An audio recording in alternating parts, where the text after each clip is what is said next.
Hello, my name is Andrea Campaña. I am from Chile and I am a university teacher, and I would like to talk about the pandemic and the social consequences in Chile.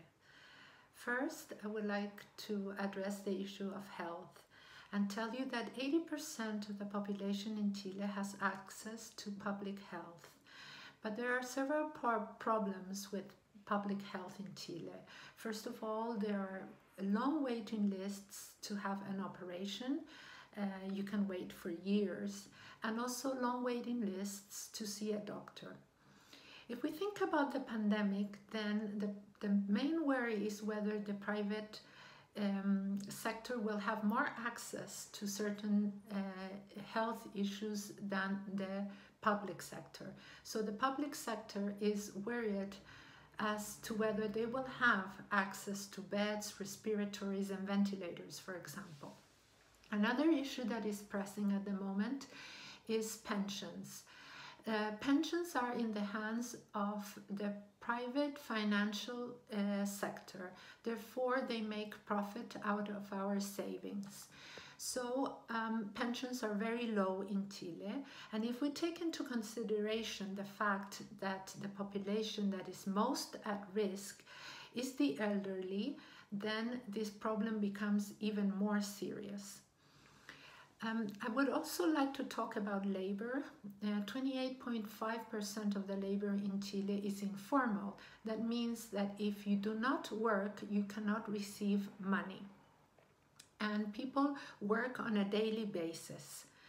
And therefore, a lot of people are not receiving any income at the moment because of the quarantines and because of the problems that we are facing with the pandemic. So this problem is an urgent problem at the moment.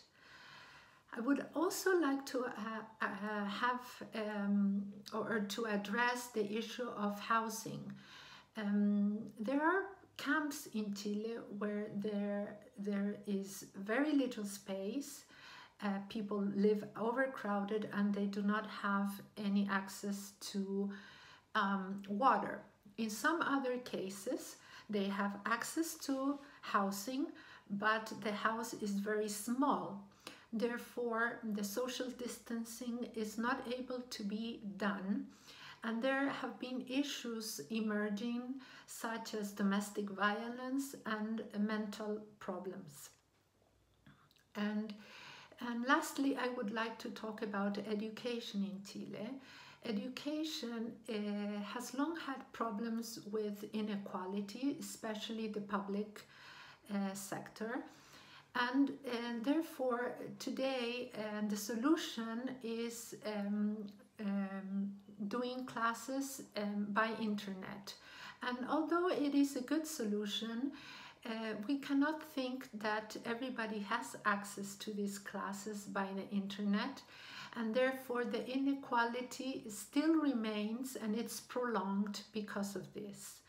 So I would like to let you know that the Constitution and the social movement that we are working on to change that Constitution has a valid and solid base, because we could address some of these issues through a revision of the Constitution and the private and public sectors. Thank you very much.